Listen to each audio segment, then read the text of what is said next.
ମାଲକାନଗିରି ଜିଲ୍ଲା ସୀମାନ୍ତ ଛତିଶଗଡ଼ ରାଜ୍ୟର ବିଜାପୁର ଜିଲ୍ଲାରେ କିଛି ଦିନର ନୀରବତା ପରେ ପୁଣି ଥରେ ଲ୍ୟାଣ୍ଡମାଇନ୍ ବିସ୍ଫୋରଣ କରି 9 ଯବାନଙ୍କ ଜୀବନ ନେଲେ ମାଓବାଦୀ।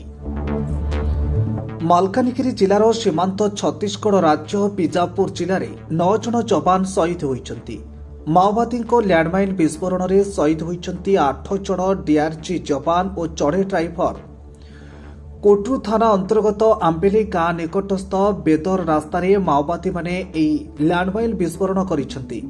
ଗତକାଲି ଅବୁଜମାଳ ଜଙ୍ଗଲରେ ଏନ୍କାଉଣ୍ଟର କରି 4 ଜଣ ମାଓବାଦୀଙ୍କୁ ମାରିବା ପରେ ଆଜି ନିଜ କ୍ୟାମ୍ପକୁ ଫେରିଥିଲେ ଯବାନ।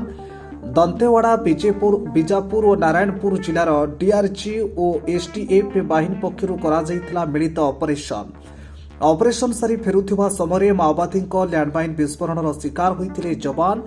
ବିସ୍ଫୋରଣଟି ଏଭଳି ଭୟାନକ ଥିଲା ଯେ ଯବାନଙ୍କୁ ଧରି ଫେରୁଥିବା ଗାଡ଼ିଟି ଲ୍ୟାଣ୍ଡମାଇନ୍ ବିସ୍ଫୋରଣରେ ଏକ ଗଛ ଠାଳରେ ଝୁଲି ରହିଥିବା ବେଳେ କିଛି ଦିନର ନୀରବତା ପରେ ବିଜାପୁର ଜିଲ୍ଲାରେ ପୁଣି ଥରେ ମାଓବାଦୀଙ୍କ ସକ୍ରିୟ ଥିବା ଜଣାପଡ଼ିଛି।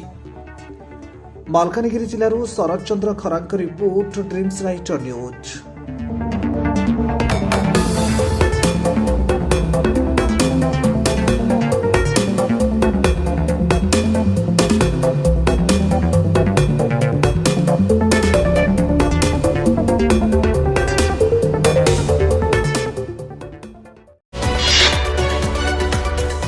आम सह प्रतिदिन जोड़ी होई रहिबा पई आम चैनल को लाइक, शेयर, सब्सक्राइब एवं फॉलो करंतु। ड्रीम्स राइडर सबु समय रे आपन को सेवा रे।